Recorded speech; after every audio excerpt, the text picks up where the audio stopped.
Good afternoon. This semester for Exceptional Children class, I did 9 hours of observations at a few different locations. And the first location I went to was the Concord Elementary School, and it was there that I observed a kindergarten class. Now this classroom was very old, it was very cluttered, and kind of chaotic. But through the mess, I was able to sit down and observe for an hour the students. And it was early in the morning, and so the students came in and they were kind of restless. So the teacher had them sit down and do some reading. And this was just a way to kind of calm them down and get them ready for the school day. Once all the chaos had settled down, she asked the children to join her at the front of the room on a large rug. And this rug had a square pattern.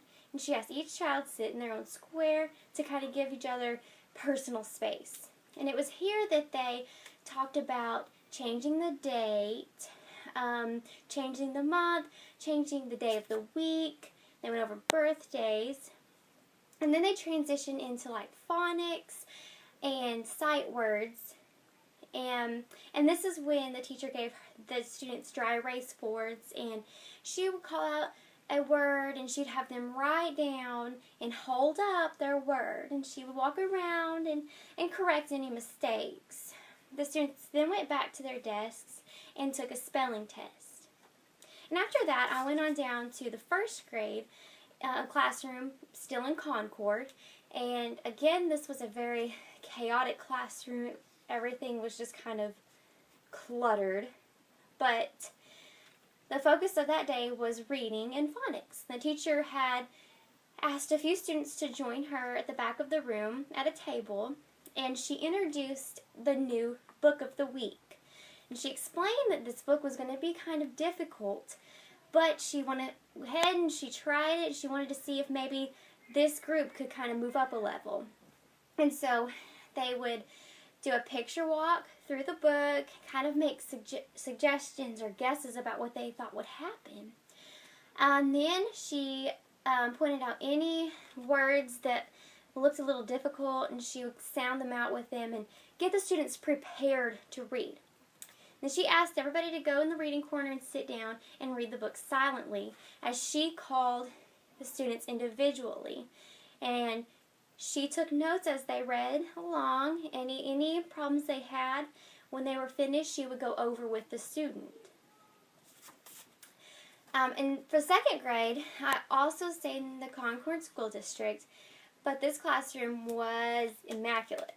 It was very organized, and the teacher used new technology. She had a smartboard, and she used an online classroom, and each child had their own profile, and it collected dojo points, which were like incentives for if the students did really well that week. This teacher also had a microphone. It was like a necklace, and she didn't even have to touch it. She just spoke, and it would come out a speaker box in the back of the room. And this class was working on mathematics whenever I entered. They had a worksheet in front of them, but they did primarily all of their work focused on the smart board. The teacher would walk around and she'd read the questions, and the students would mark them down. And in some instances, she had the students actually lead the classroom working separate problems. And so it was a very advanced classroom. It was kind of a modern spin on traditional lecture. For third grade, I went to the Midland School District, and of course this was me observing some special needs students. And these students, they were very behind. The teacher worked with them at the back desk on different reading materials, phonics and words that letter blends and things they should have known, like other children knew at that age, but she just would use different mnemonics with them and help them memorize different strategies to get through reading. And it was kind of the same thing for the fourth grade class, again at the Midland School District. The teacher, she was working on phonics with these children, and they were really struggling, mainly because there was a lot of behavioral disorders, I believe. There was also one girl who just kind of sat in the back, staring at the wall, kind of picking at her hair. I mean, these students, they were special needs, and they just were not at the same level as children their age. And so the teacher worked with them. She would have them write on whiteboards, do like separate beginning letter blends to ending sounds, and just very simple tasks like that. Now for 5th grade, I went over to the Pangburn School District, and they were actually getting ready to take the ACT Aspire, and so the teacher was trying to get them comfortable using a Chromebook, because apparently the ACT Aspire is taken on a Chromebook now. And so she had them sitting at their own desks taking a practice test, and it was very challenging for her because she had one student in particular who he was not able to sit still. She explained to him he had ADHD, but because of a liver condition, he was not able to take the medication. And so he really struggled sitting there and focusing and taking the test. And she had a few other students there. One student he was not able to sit there and take the test on the computer. So she was worried because these students have to take this, but it was very challenging so far, and so she was trying to get them more comfortable, and it did work for some students, but not all of them. In 6th grade, it was also me visiting the Pangburn School District. They, again, the whole school was practicing for the ACT Aspire. Well, the teacher gave them a worksheet that the front page was a poem, the next page had questions, and then the third page had an open response. So the teacher had them read through the poem and kind of make guesses of what they thought would happen, and notice any difficult words that they didn't know what meant. And she would kind of have them use, they would use just inferences on what they thought the word could mean.